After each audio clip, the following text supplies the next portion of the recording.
I think we have enough people in. Welcome everyone. I'm Ken Stern. I'm the director of the Bard Center for the Study of Hate. And I'm very much looking forward to today's webinar with two people whose work I admire. Amazing, they're amazing people. They do amazing work and I admire them greatly. From the Dangerous Speech Project. Susan Benesch is the executive director. She is the faculty associate of the Berkman Klein Center for Internet and Society at Harvard University. She teaches human rights at American University School of International Service and also directs the Dangerous Speech Project. She's taught human rights and refugee law at Georgetown and Princeton, among other universities, and has lectured at schools including Yale, Duke, Johns Hopkins, Virginia, and Humboldt University in Berlin. She's a human rights lawyer trained at Yale, and she's also worked for the Center for Justice and Accountability, Amnesty International, and the Lawyers Committee for Human Rights, which is now Human Rights First. Her interest in speech dates back to her first career as a journalist, and before law school, she was the chief staff writer for the Miami Herald in Haiti. She also covered wars in El Salvador, Nicaragua, and Guatemala, and reported from many countries for the New Republic, the Columbia Journalism Review, and the Crimes of War website, among other publications.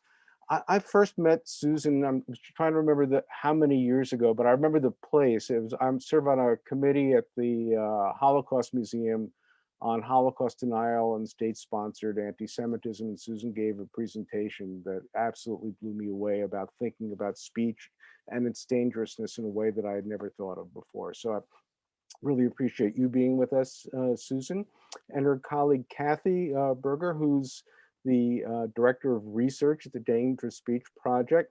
Cathy joined the Dangerous Speech Project in September of 2017. She holds a PhD in anthropology from the University of Connecticut, where her research examined the impact of human rights and education on political beliefs and behavior in Ghana. Her current research focuses on global responses to dangerous and hateful speech, as well as the process of identity formation among those who choose to respond to such speech. She also coordinates the Dangerous Speech Project's Global Research Fellowship. She's a research affiliate, of University of Connecticut's Economic and Social Rights Research Group, and she's managing editor of the Journal of Human Rights and an editor for the Teaching Human Rights database. Some of you will remember she actually spoke for the center at Bard pre-pandemic. It was great to be able to have you, Cathy, meet with students and faculty, and we'll get you both on campus someday to do that. But for the moment, I really appreciate you being able to join us, with virtually, and to share with a wider audience your research and knowledge. The reports you're going to talk about are cutting edge. They're first of their kind, and I think they're very incredibly important. So what we're going to do is Susan's going to speak first for about 20 minutes. Cathy's going to speak for about another 20 minutes, and then we'll take questions and answers. And I encourage you to not necessarily wait to the end of the presentations. If you have questions, there's a Q&A box. Please put them in there. I'll remind people again at the end of the presentations, and I'll moderate and ask them. And without further ado, Susan, Cathy, welcome. Thank you so much. I will, as Ken mentioned, speak briefly. I want to say, first of all, it's such a pleasure and a great honor. I am even much more of a fan of your work, Ken, and of the center than you are of us. I think it's fair to say this is the I love you more remark. I will plunge right into this, since we have lots of interesting ideas to offer you and in a short time. First, to give credit where it is due, my tremendous colleague Cathy wrote both of the literature reviews on which we are drawing for this talk. One is on links between speech and violence, speech and mass violence, intergroup violence, and the other one is on counterspeech, on responses to hatred and what we call dangerous speech online. I will speak about the first one. So let me begin with a bit of definition. We are referring not only to hate speech, but to what we call dangerous speech, which, as you can see, is speech that inspires one person or group of people to attack another one. I coined this term after becoming aware in the course of other research that only some hate speech seems to inspire violence. Fortunately, not all of it does. And it depends on the circumstances, which is something that we have described in detail by now at the Dangerous Speech Project. So we say that speech that can and does inspire violence is a special category we call dangerous speech. Of course, we believe that some speech can inspire violence, that it does inspire violence. If not, we wouldn't be doing the work we're doing. And in fact, I can say we know that must be the case, since speech from other people is one of the main reasons why people do almost anything. The trick is to capture real evidence that particular speech inspires violence. Which speech does that, in other words, to what extent and how? So that's what we try to determine, and our first literature review is on the efforts of other researchers and scholars to capture such evidence. I will present to you various ways in which other researchers and scholars have tried to do that, but first let me offer you a crucial paradox for understanding all of this, and we call it gasoline and spark. I'll show you why in just a moment. It's based on a very important but often missed observation, which is that the effect of hate speech or dangerous speech is cumulative. As Joseph Goebbels is said to have remarked, repeat a lie often enough and it becomes the truth. Repeat dangerous speech, repeat hate speech often enough, and people will believe it and become increasingly likely to act on it. So the repetition over time is what we call the gasoline. And once people's minds are sufficiently soaked in gasoline, then you can produce a spark, and that spark will have an enormous effect, often causing those people to commit or condone violence. But here's the paradox. The spark is absolutely vital, but it is also completely ineffective without gasoline. This point was illustrated unforgettably by a witness in one of the most famous trials at the Rwanda War Crimes Tribunal. I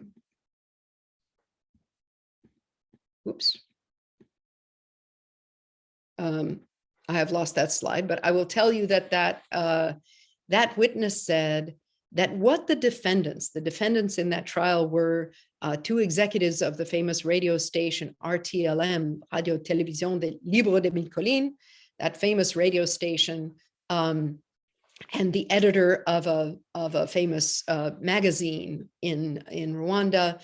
The witness said that what the defendants had actually done was to drip petrol little by little all over the country so that one day it would burst into flames. And that is where we get this idea of gasoline, or petrol, as it is called in Rwanda, or in the English of a Rwandan person, and the spark. Once the Rwandan audience of the radio station RTLM and all too many members of the Rwandan population had been sufficiently soaked in inflammatory, dangerous messages, it was possible for one spark, one piece of news, or one communicative act to convince them to commit or to condone unspeakable violence, in this case, a genocide. Now, US law, as it happens, focuses only on the spark. The most important case regarding inflammatory speech or hate speech in the United States is Brandenburg v. Ohio. And under that case, speech can be a crime if it is, as you can see here, directed at inciting or producing imminent lawless action. So imminent tells us that we're not talking about the petrol, we're talking about the spark. And of course, that speech must be likely to incite or produce such action. And of course, it's very difficult to know which speech is likely to produce such action before the fact. Judges end up always deciding such cases after the fact, so they know whether the speech did or did not incite or produce such action. We would like to understand dangerous speech or inflammatory hate speech so well that we can make effective, educated guesses in advance about which of it is in fact dangerous and how dangerous it is. Not surprisingly, law, although the United States legal standard is very unusual in focusing exclusively on the spark, other countries, in fact, all of them, have laws that criminalize some of what we might call the petrol, the gasoline, some speech before the spark. But speech laws find it very hard to draw clear lines, and in general, they do not require causation. So what about scholars? They have searched for causation in a variety of ways, which I will now briefly outline for you with just a few examples. First of all, in general, the scholarship has looked for two kinds of effects, two forms of evidence that speech drives group violence. The first is, of course, that the speech directly inspires members of one group to attack members of another group. We have examples of that for you. And second, some researchers have found evidence that particular kinds of speech create an atmosphere, a context, circumstances in which such violence is more likely. So first, here's an example of that direct evidence. The person pictured here is Charles Blégaudet, who in 2011 was serving as a youth minister in Côte d'Ivoire, the Ivory Coast.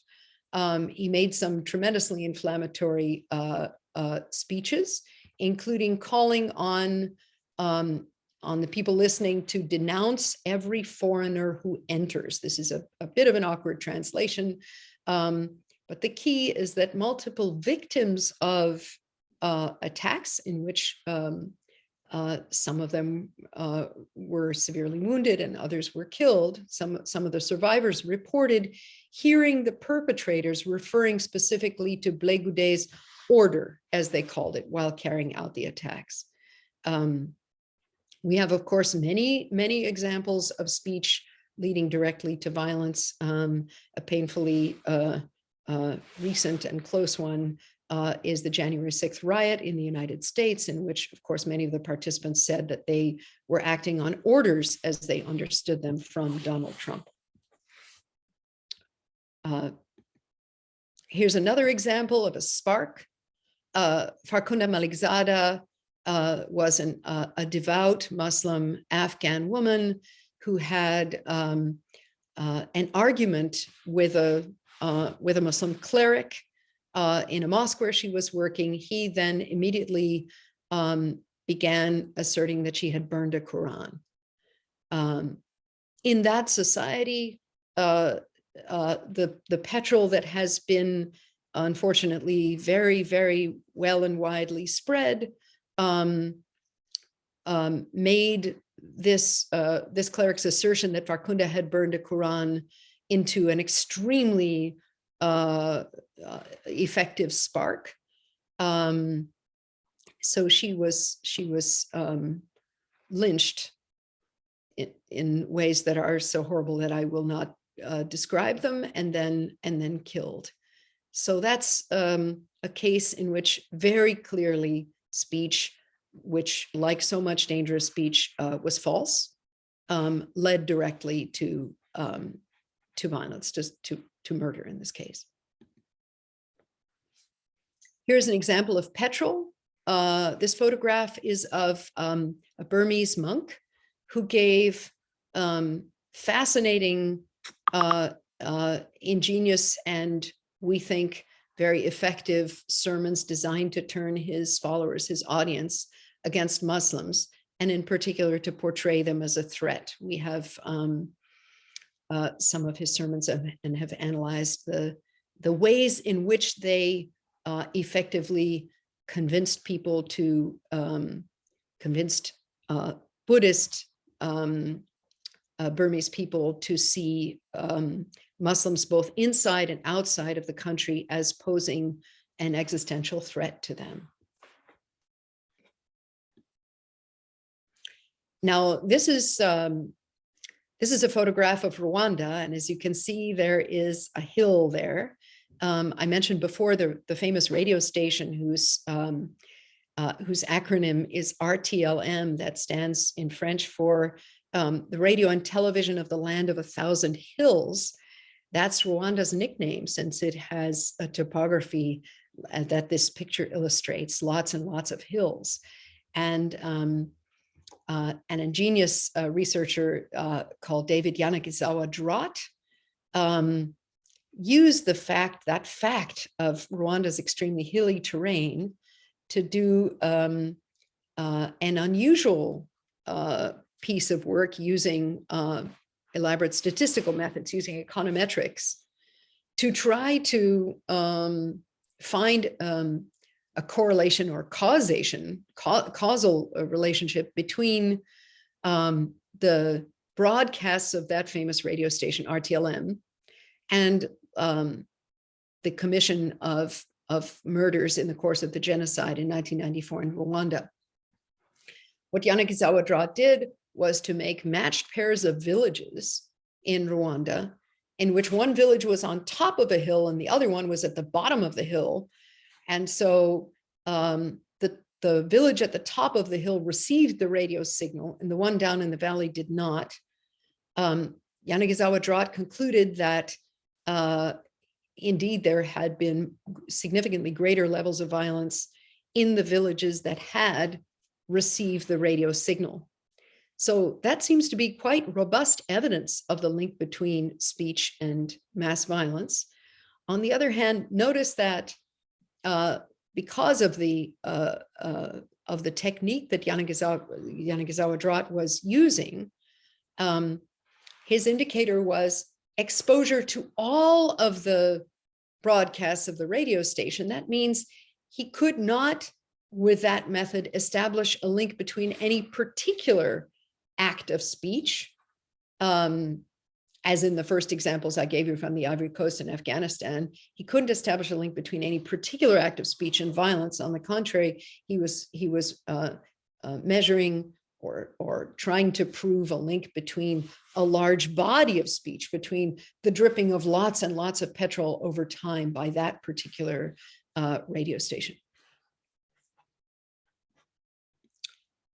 Moving on, I want to mention some other features of Cathy's literature review that teach very important points about the link between speech and violence. And then I will quickly conclude so that you can also hear about the other lit review and then ask us all of your difficult questions.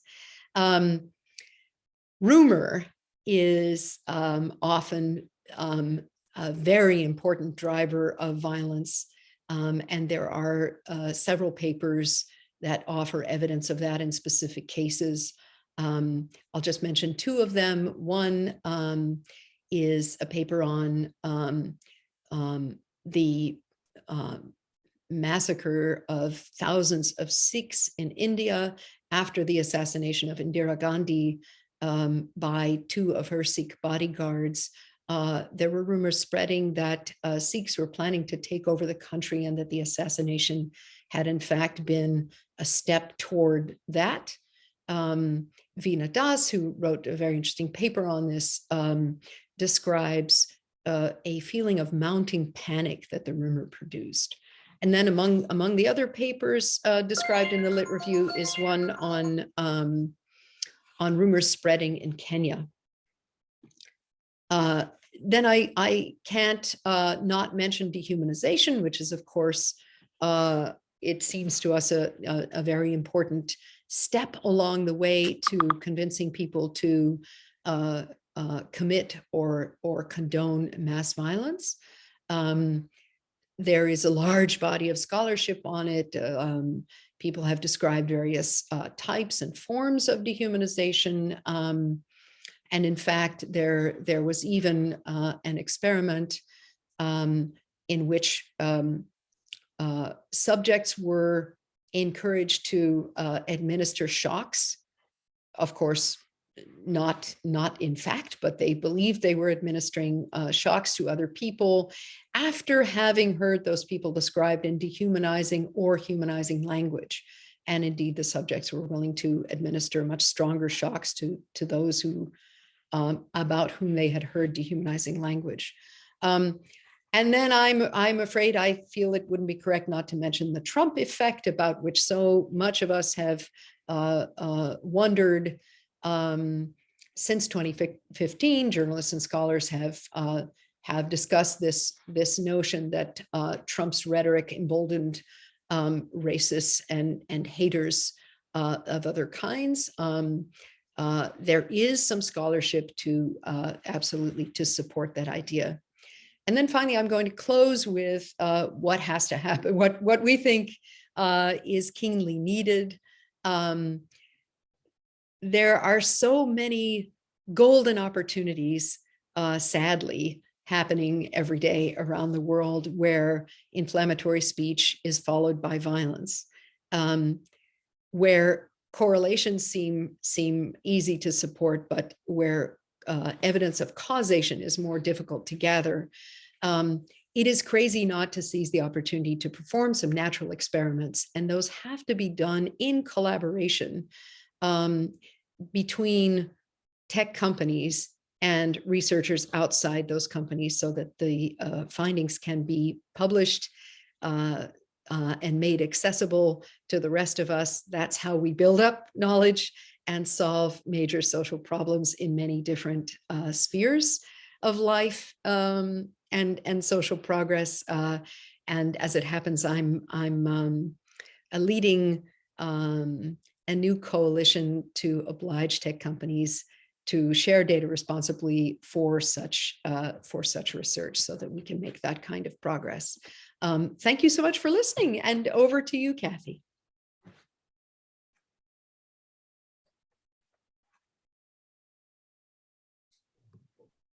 Thank you so much, Susan. If you want to stop your screen share, I will start. I'm just about to do that. As we're switching screens, I just want to echo what Susan said at the beginning of her presentation, just that we're so delighted to be here and to be able to collaborate in any capacity with BARD. So thank you again for allowing us to speak today. All right, let me. All yours, Cathy. Great, thank you. All right. Oh, this is yours.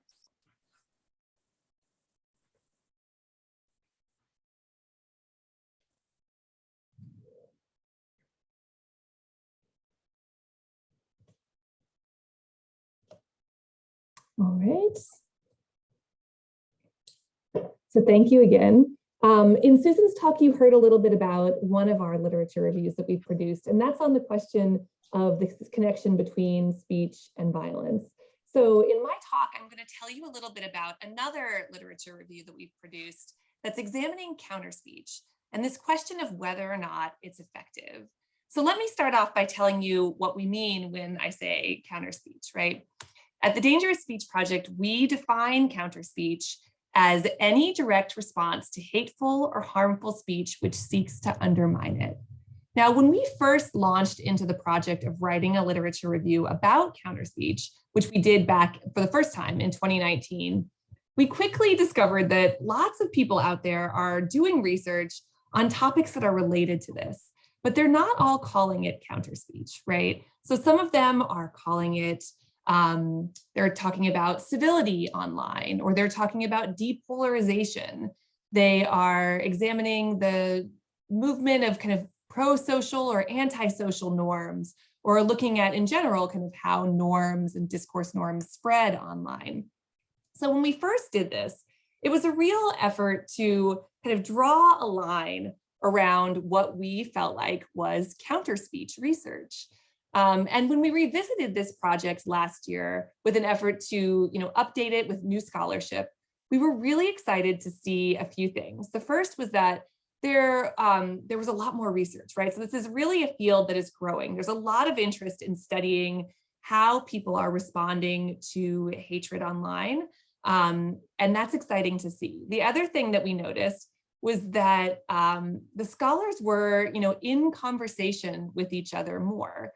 And I've certainly witnessed this in the way that we are actually in conversation, right? There are more meetings, there are lots of calls and talks about counterspeech, but you also see it within the literature. You start to see this field forming where scholars are citing each other that we never saw before. They're building on each other's research.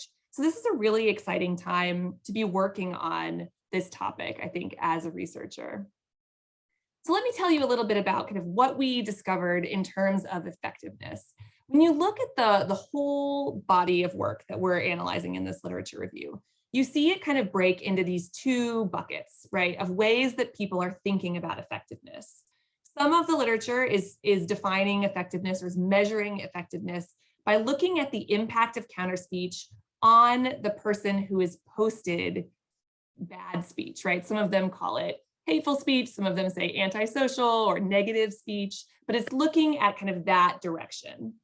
And there are other studies that are looking at the impact of counterspeech on discourse norms, on the audience. So other people who might be encountering counterspeech and then participating in a conversation. So in this talk, I'm going to tell you a little bit about the findings from these two kind of buckets of research. And then I'm going to tell you a little bit about the primary research that we have done at the Dangerous Speech Project on counterspeech, and how what we have learned from doing this work has informed our thinking about how we even conceptualize effectiveness in terms of counterspeech. So let's start with direct responses. These are studies that are looking at the impact of counterspeech on the person posting the hateful speech. So we know from research that it's very difficult. It can be very difficult to change people's minds. As humans, we are just remarkably good at kind of rejecting things that kind of run counter to what we are already thinking. But it's not impossible. And we know this both from people that we have seen this happen to and also from the literature. There are very well documented cases of people who have had their beliefs changed online through counterspeech. One of the most famous ones that maybe you've heard this name is Megan Phelps Roper. So from a very young age, Megan has taken part in the protests that have been organized by her church, the Westboro Baptist Church. This church has often taken a very strong stand through protests, against LGBTQ people. They have picketed the funerals of American soldiers. And Megan joined Twitter in 2008 in order to, promote the work of her church. And when she did so, she was really quickly met with lots of counterspeech. And some of it came from a few people that she developed relationships with over time. And they had these prolonged conversations. And eventually Megan decided to leave the church. And she credits this change in her beliefs to these conversations that she had on Twitter. So it is certainly possible for counterspeech to have this really dramatic effect. Now, the literature tells us that when it does have this effect, there are kind of conditions that can make this more likely. So we know that the number of counterspeakers matters, right? If there are a lot of counterspeakers and they're trying to influence a relatively small group of people, they have a higher likelihood of succeeding than if there are a couple of counterspeakers and a lot of people that hold the beliefs that they're trying to counter. We also know that how extreme the beliefs held by the group that the counterspeakers are trying to influence matters. So it might be more likely that they can shift someone's beliefs if they're relatively moderate, less likely if they hold extreme beliefs. We also know that the tone of the counterspeech matters and the personal characteristics of the counterspeaker. So do I view you as someone who is like me in some way, right? Do you have a similar attribute to me, a similar skin color, or another way that I can identify with you? If so, then there's a higher chance that you are going to be able to influence my speech, my behavior, than it is if you are someone that I don't identify with at all. The same can go for if people appear kind of popular or have other status markers that make them seem authoritative online. Now, I think a lot of this is pretty intuitive, right? As humans who have been communicating for most of our lives, none of this strikes us as particularly surprising. And when we move on to looking at the effect of counterspeech on the audience, we see that there were some major themes that came out there too, right? This is often, we call this the contagion effect, which is a phrase that is used by some scholars to talk about the way that norms can spread, right? In this case, discourse norms, and the way they spread in online comment threads or other online spaces.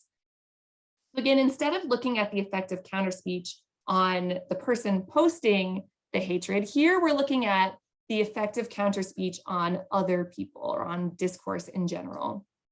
And we find that internet users do seem to take cues in their own speech from those around them, both for good and for ill.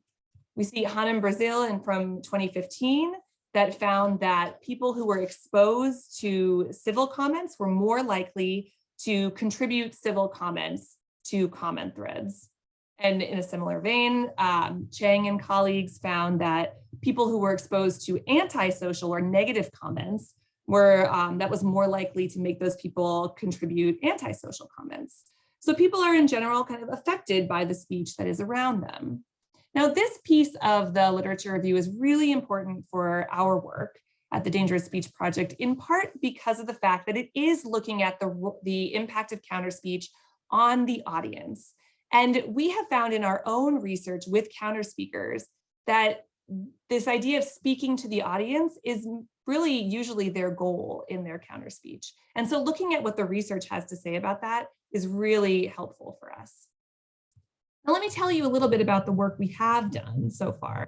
So in addition to this extensive literature review on counterspeech, we've also, looked around and spent a lot of time trying to document counterspeech efforts from around the world, and then have conducted interviews with basically anyone who's willing to talk to us. I've interviewed over 50 individuals who are involved in counterspeech efforts, and from a wide variety of efforts, right? Some of them are super glossy PR campaigns that are really well funded. And some of them are people who have other jobs, they're accountants during the day, and then they come home and pick up a cell phone or a laptop at the end of the day and try and respond to comments that they see online. So a really wide variety. But we've learned some really important things in terms of thinking about effectiveness, and obviously other things as well, but I'll stick to the effectiveness for this talk. Let's come back to these two kind of buckets of work that I've already talked about. These are the two ways that we generally see so far in the literature, right? The impact of counterspeech on the speaker, or the impact of counterspeech on the discourse or the audience. Now, like I said, the second one is really important to us because when we have asked counterspeakers who their primary audience is, the vast majority of them have said they're trying to target the audience. A lot of them will use phrase like the silent audience or the reading audience, right? The people who might be encountering speech and taking in content without necessarily participating. And when we think about effectiveness, there are generally two pathways through which people, counterspeakers, think that their counterspeech can be effective if they're targeting the audience. The first is by reaching the movable middle. So let me give you an example of that. Now, this term, the movable middle, tends to refer to people who hold relatively moderate beliefs, right, the middle. And because they hold moderate beliefs, they're more easily swayed. Remember, go back to that earlier study that I mentioned about if people have less extreme beliefs, it's more likely that they're going to be able to be swayed, right? So the movable middle is the group that may not have made up their mind about a particular topic. And when we talk to counterspeakers, they'll say, yeah, we're trying to reach the reading audience because, as the literature shows, they often don't feel like it's worth their time to try and convince a neo-Nazi not to be a neo-Nazi, right? That is not a good use of time or effort because it's unlikely that they'll succeed. This is what they tell us. And so here's an example of one of the groups that we found that has said that they really try and target this, this middle group. So this is the Lithuanian elves.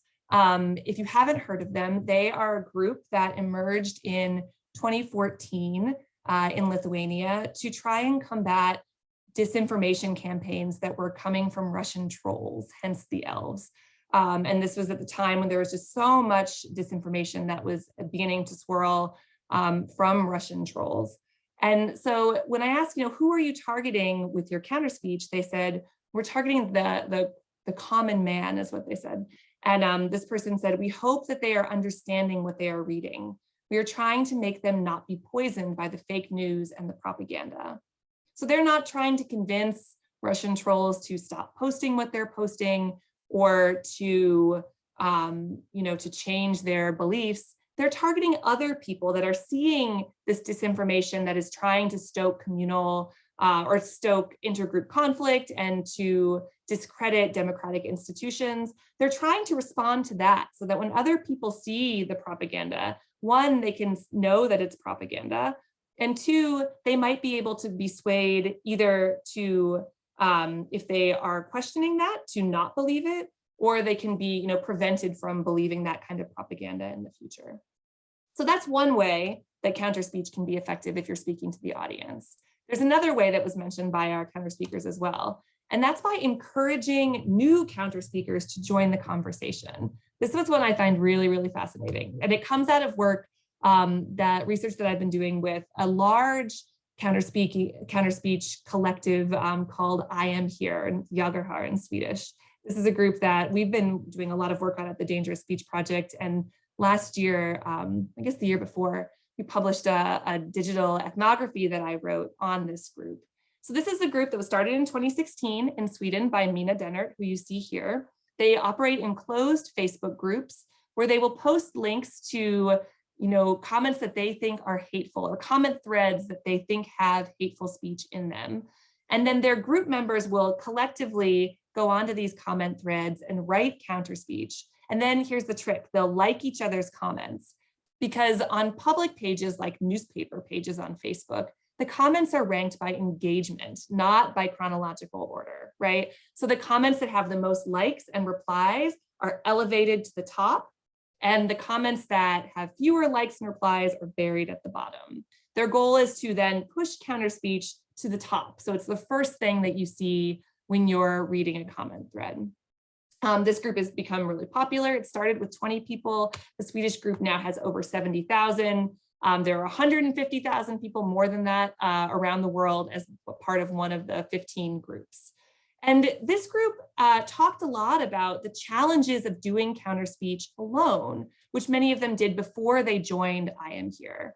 They talk about how it's really hard to be that first voice coming into a thread, because you are all of a sudden the target, right? Other people who are posting hateful speech online might turn that energy right against you and might attack you. It's also just hard to be the one opposing voice. And for this point, I'm borrowing from Ray Langton here. You'll see the epistemic outlier, be the one person that is going against what everybody else, or what it looks like everybody else is saying. And what they say is that, once that first counter speech comment is there, it is so much easier to come in and write one, because you're not alone. You're not the sole target. That you're not the epistemic outlier. There are other people who also believe what you do, right? So in this case, they're not necessarily trying to change the beliefs of other people. They're banking on the fact that there are a lot of people out there who already believe that speech is wrong, but who don't feel brave enough to join the conversation. And by doing counter speech, you can activate more. And this is represented in the literature. We see it in this study, Miskolci et al., which is a great study that was done by this team of Slovakian researchers, where they studied comment threads that had anti-Roma speech in it. And in half of them, they interjected counter speech, and in half of them, they did nothing. And then they compared what happened. Now, they didn't find evidence that their counter speech had any effect on the people posting anti-Roma speech, but they found that after they interjected counter speech, there was more pro-Roma speech.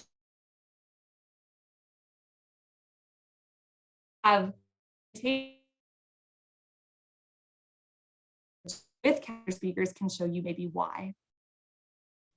Okay, I'm going to try and wrap this up quickly so we have plenty of time for questions.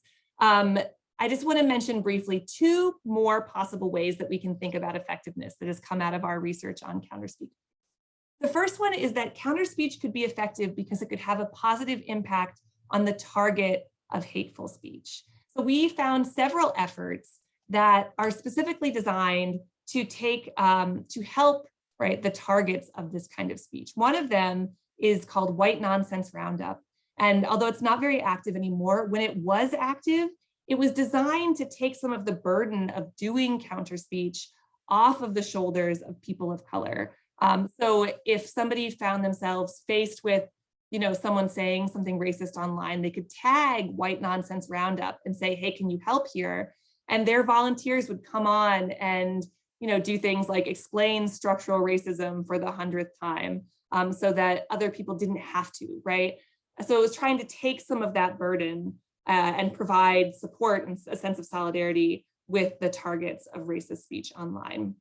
And then this other one that I put up here on the screen by Felipe is a funnier example. It's an Instagram account that was designed for women to be able to upload or submit, I should say, screenshots of conversations they have had with men on dating apps that have gone wrong, right? And where the men have become incredibly aggressive or said really ugly things after being rejected. So this is the classic kind of, hey, I think you're hot. I'm not interested. I think you should die. This kind of back and forth that is all too familiar for women who have been on dating apps. And this is a way to provide a sense of solidarity for women. It doesn't take away the bad speech, but it might take away some of the power of that speech. And then the last way that we have noticed that counterspeech could be effective is on the effect it has on the counterspeaker themselves. This again comes out of my work on I Am Here. A lot of the people who I spoke with talked about how it made them feel braver doing counterspeech. And some said, I feel more comfortable entering difficult conversations in other places, both like on other places online, but also offline, right? So it's having this positive effect on them where they are feeling empowered to speak up about things that they disagree with in other places as well.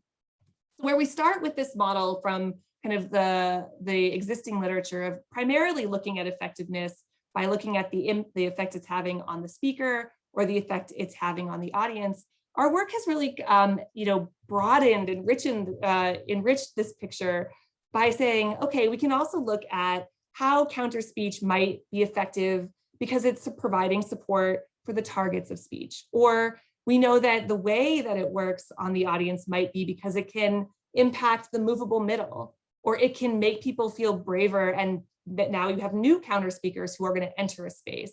And so even though that might not change the presence of hateful speech online, it might change the proportion of speech if you have more counter speech there, which could have, it might change the actual effect of that speech, the harmful speech. And then we have this internal impact, right? It's also affecting the counter speaker. So we feel like all of these types of effectiveness are things that are just calling out for more research. And I'm hoping that, in a few years when we come back and update the counter speech lit review, that this fuller picture of effectiveness might be better represented. So at that, I am going to stop and we'll turn to questions. Thank you very much. Thank you, Cathy, and thank you, Susan. That was a remarkable tour through a tremendous amount of important literature, but I really appreciate you doing it so succinctly and smartly and giving people, a sense of the importance of your work and what it's showing. So, and we have a ton of questions. We're not going to be able to get through them all, but I encourage people to still submit if they'd like, and I will get through some. So here's one. If A is speech, either petrol or spark, and C is violence, what has not been mentioned is B, the middle link, the person who hears and then acts. Is not B a thinking, reasoning moral agent? Why blame speech when B mediates and B acts? To blame and presumptively prohibit speech allows the suppression of knowledge and political dissent. B can reject A, no? Absolutely. Thank you for this wonderful question. As Ken said, we compressed a lot into not much time and skipped over that vital point. at the Dangerous Speech Project, we are very, very careful about using the words cause and causation, in part for that reason. Speech doesn't cause violence. We say speech catalyzes violence or speech inspires violence, in part because exactly every person is an independent actor with independent capacity to make moral decisions, except in cases where they are being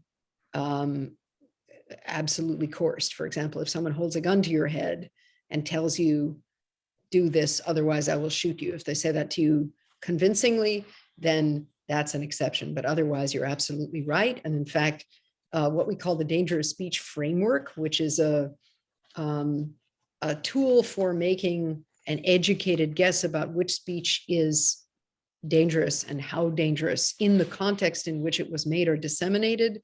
That framework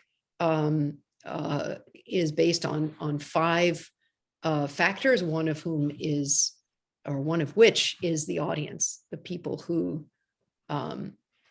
are exposed to particular speech. And of course, in fact, I'm just laughing because I could fill up all of the remaining time responding to this question, but I won't. In fact, of course, we observe that some members of the same audience are much more susceptible, much more likely to respond with violence than others. That means that, for example, the people sometimes called lone wolves, the ones who commit massacres, can be conceived of as individuals or also as the leading edge in a group of others who were also exposed to the same content. Thank you. The next question is, would employing a strategy of counter speech bots be appropriate in order to increase the amount of civil speech out there and effectively reach more people more often? I think Susan saw my face light up when I heard that. This is something that I've been thinking about this a lot recently, and I can tell you there are some researchers that are out there. They're not in this literature review because the work is still kind of in its early stages. There are some people that are starting to kind of experiment with this and to see what they can do. One of the problems that they have expressed in some of these conferences we've had is that so far the bots they have created just aren't very good at doing this, right? Like they're not writing good counter speech, which is really tricky. And I think that there are questions that come up with bots about authenticity, right? About, does something seem authentic? That can be a real stumbling block. And it's something that even the I am here groups that I've studied have encountered, where when these groups started, they often tagged their comments with hashtag I am here in whatever language they were operating in. And that was a way for them both to show that their strength as a group, but also to get members. It's like an advertising campaign for their groups in some ways. But the problem is that when they represented themselves as part of this kind of unified group, they felt that they were not as effective in some cases because people said, oh, this is orchestrated, the sect is here. Like the group that they're too well organized, too well orchestrated, didn't seem real anymore, right? And that took away from it in some way. But I think that the way you worded the question is really interesting because it depends on what you're trying to achieve. If we're just kind of trying to flood a space with positive speech or with civil speech, then it's a little bit of a different question than if you're really trying to kind of change someone's mind or change someone's beliefs. So maybe there could be a bot, for example, that posted the first comment, which then made it easier for other people to come in and post, right? I think there are lots of ways that it could work, but I think this question of like, is it seen as a bot is really important, thinking about whether or not it would be effective. Thank you. Next question is, I'm not really hearing where this kind of hate speech comes from. In other words, is its origin political, economic, traumatic, whatever? Maybe I'll take that one. Of course, there wouldn't be a single answer for all examples of dangerous speech, as we call it, since it is produced by many different people all over the world and in even different historical periods. What we do often point out is that it is a political tool. it is used by many leaders in societies, political, religious, etc., to aggregate or consolidate power. It is a way of binding followers to a leader, since most dangerous speech describes another group of people, some outgroup, as posing a threat to the in-group. And then the typical posture of the leader is, or the typical rhetoric of the leader is to say, your problems, your grievances and problems are caused by fill in the blank, the outgroup, and I will help you to protect yourself against them. / you must protect yourselves against them by killing them or by attacking them. So it is often, as Philip Gorovitch wrote in his famous book on the Rwanda genocide, genocide is also a political tool. Thank you. The next question is, I would like to know if anyone has studied the role of empathy as an element of effective counterspeech. Cathy, you want to do this one? Yeah. I do not know. I don't have a study kind of that I can grab from that has done that. And I'm sure that people have studied empathy as it relates to kind of other forms of effective communication, maybe the way that people can change minds. And that's a really good topic to think about, including the next time we update this, which I'm already thinking, oh boy, there's going to be so many stuff to add. Because I think that, again, you have to look at kind of what you're trying to achieve with it. And when we look at the example of Megan Phelps Roper, we do see like the fact that she changed her mind. It wasn't because one person posted one thing or 100 people posted 100 individual messages. It was because she was able to kind of form these better relationships, right? Or these stronger relationships with a few people that she grew to trust. And this idea that you trust that person as a conversation partner, as someone who's kind of helping you work through these ideas. And I think that's what's really key when you're thinking about changing someone's mind is, do you trust that person as an authoritative speaker? Is that someone that you think that their ideas are worth listening to? I don't know, Susan, what do you think? Do you have anything else to add to that? First, Megan absolutely does cite empathy. Mm-hmm. As she explains in person or in her book, why she not only changed her views, but she did an absolute 180 from being raised in an extremist church to turning completely against it and therefore losing her entire original family. It is an enormous transformation that she made, largely driven by her account by two people, one of whom became her husband. So of course that's more than empathy. But she also describes that the other one, a rabbi as it happened, would ask her questions about whether she had eaten, how she was feeling, what music she was listening to, that made her feel that he saw her as a person deserving of empathy and human concern. So there's absolutely no doubt about that. The other thing I wanted to mention about empathy is, among the counter speakers we have studied are some who are quite interested in the people they're responding to and interested in giving them the gift of empathy, and others are not at all as interested.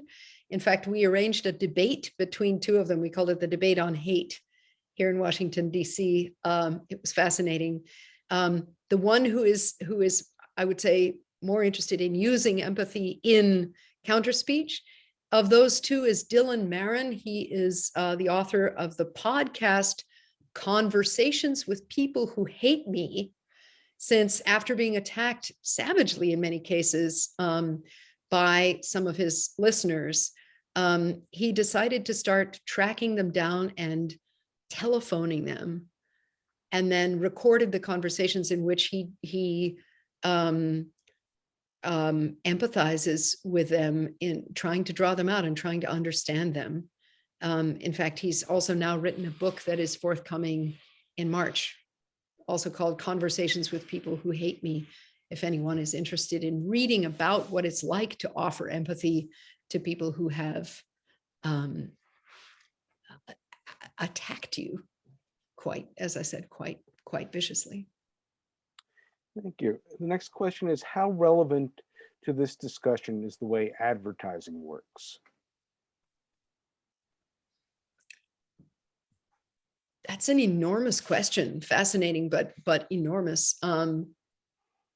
What I would offer about that is that advertisers have made billions of dollars over lots and lots of years by learning how to change people's behavior, how to convince people to voluntarily change their behavior. We have, at different points in the existence of the Dangerous Speech Project, reached out to some advertisers and marketers, to try to learn from them. But it's not something we have ever done very systematically. Great, thank you. The next question is, what can be done about the fundamental tendency on social media platforms for insular antisocial groups to form and remain private? How do you study these groups when they go, quote, underground to private chat services or apps? Kathy, would you like this one or not? You can start and then I'll jump in if I have something to add. Well, it's another very good question. Yeah. Kathy and I were just discussing this morning the phenomenon that often, just as you said in your question, such content moves from social media platforms that are public or quasi-public to messaging apps that are private, I would say in air quotes, because often very large groups form on messaging apps like WhatsApp and Telegram. And as you probably know, in many countries around the world, they are also vital for the spreading of disinformation, including during political campaigns. So private and public are blurred in several different senses. You asked how we study what is circulating on messaging apps. That is quite a tricky question, since in most cases the content is encrypted and even the companies claim that they can't see what it is. Some researchers have, as you must imagine, found their way into groups usually by using a pseudonym in order to study them. That is for now, as far as I know, the most common method, although of course it raises some important ethical questions. Yeah, and the only thing that I'll add to that, I think, in terms of thinking about how counterspeech works is the way you see kind of these private spaces becoming more public is either that occasionally you'll see screenshots that someone has taken that emerge of someone's kind of speech within these private spaces. And those can often be the animating cause of shaming campaigns, right? That someone might end up being shamed for their, and beyond shamed, right? Where someone might take, where groups of people might try and contact someone's employer, for example, or try and have other consequences that person will have to face because of what they did in those private spaces. Or in thinking of, counter speakers, I think are generally trying to prevent people from becoming so insular, right? Trying to work on the people who might be going toward that space, but are still speaking more in public or, participating more in public. Great, thank you. We're really at the top of the hour, but I want to ask one more question and get each of you to give a final comment on that, and then I will thank you again for sharing your knowledge with us. But the question is, do you believe that hate speech and dangerous speech are increasing in frequency? And I could add on to that, thinking ahead, at least domestically in the US, 2022, 2024, Susan talked about the Trump effect. Where do you see this problem potentially going in the next couple of years, and what could each of us as an individual, do to combat it?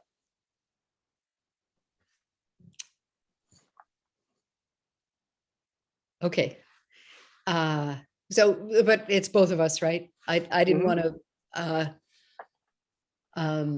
preempt Cathy. First, are they increasing in frequency? This is another thing we discuss a lot. If I had a dime for the number of journalists who said to me, hate speech is obviously increasing enormously, what do you think about that? I would take you all out to a nice lunch post-pandemic. And then I annoy the journalists by saying, well, we don't really have solid data on that. We don't know. There's another reason why we need cooperation and collaboration from the tech companies. Those of us who are outside the companies can't really study that in a robust way. There is an interesting political scientist at NYU, Joshua Tucker, who's done work indicating that the quantity of hate speech has not increased so much. He'd studied the United States, roughly speaking, pre and post Trump.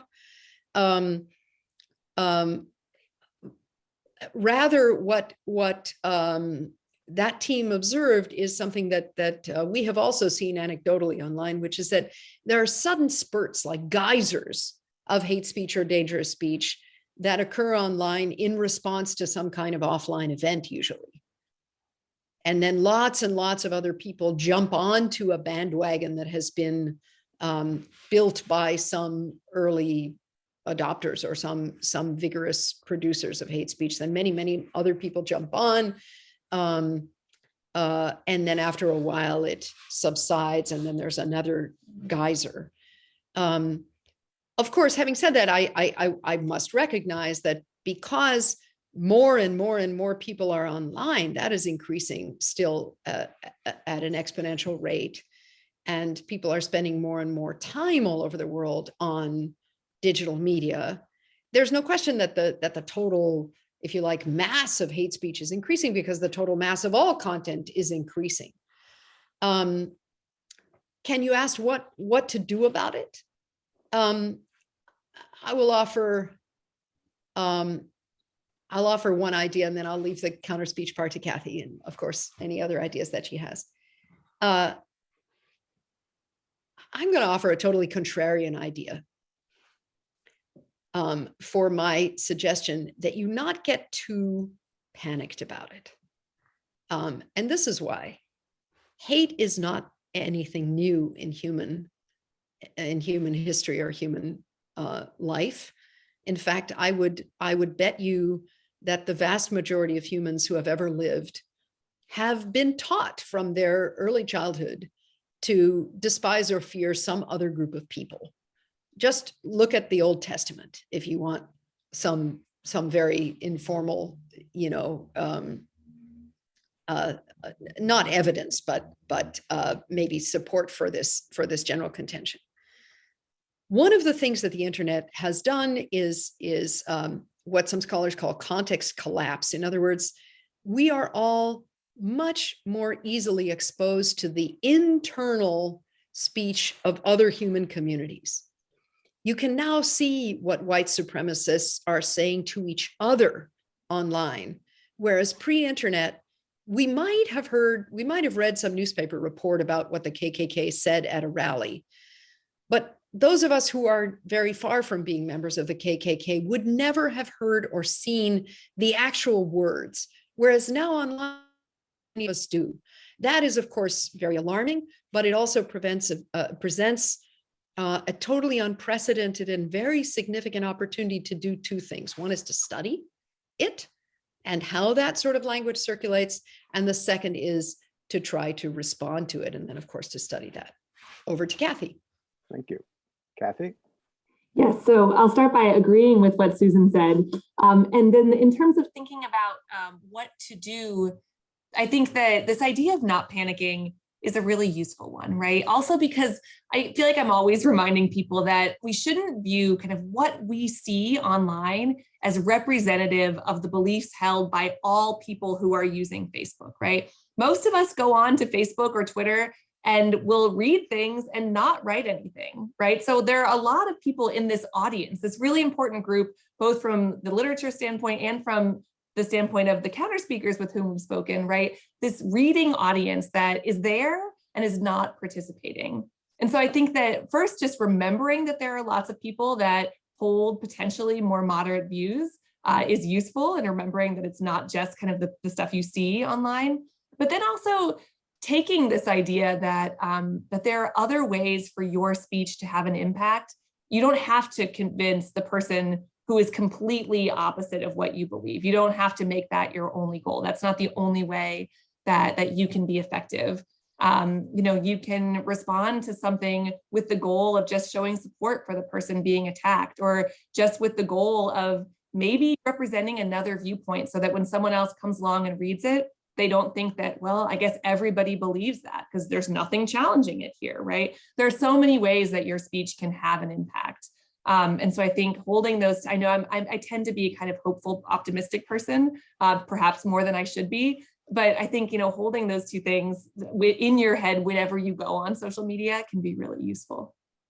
Great summation, great advice from both of you, and great perspective. And I appreciate your sharing the time. And again, I look forward to welcoming you in person, Bard, sometime in the future, and continuing to collaborate. I learned so much from both of you every time I talk with you, and I'm glad our students and faculty and others did as well today. So thank you very much. Be well, and we'll see you again soon. Take care. Thank you. Bye-bye. We can't wait to see you. Thank you very much.